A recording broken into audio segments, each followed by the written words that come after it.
اوس محترم اسم خان قبایل صاحب ته خواست دی چې دا هم زموږ اعزازي میلمه دی چې دوی راشي او د خپلو خیالاتو اظهار وکړي. محترم اسم خان قبایل صاحب. ډېره مننه تقلیدي صاحب. یو دوه شعره چې کور په کور او چم په چم خبرې کیږي، کور په کور او چم په چم خبرې کیږي، د حالاتو د ستم خبرې کیږي. او دلته هر وخت سپوږمۍ تندر نیولي، دلته هر وخت سپوږمۍ تندر نیولي، د تور تم او د ماتم خبرې کیږي. او شریعت مې د ادب اتلان ښکلي، شریعت مې د ادب اتلان ښکلي، چې د ولاړګي او د جم خبرې کیږي. چوپه خوله ترېنه بهتر ده قبایله، چوپه خوله ترېنه بهتر ده قبایله، یو رقم او بل رقم خبرې کیږي.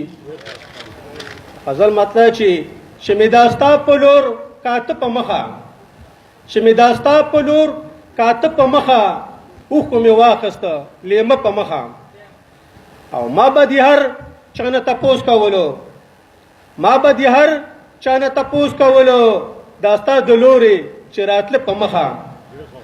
او اوس هم دې داسې رانه زړه وړی دی، اوس هم دې داسې رانه زړه وړی دی لکه چې خس واخلي اوبه په مخه.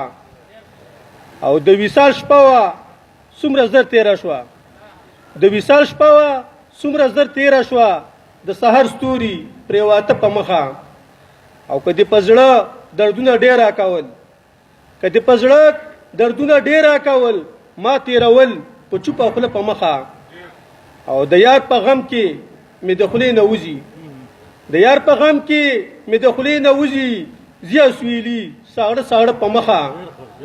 مکې شعر ده چې په قبایل بیا سیوا شوی خمار، په قبایل بیا سیوا شوی خمار، نن چې په لاره زنګېده په مخه.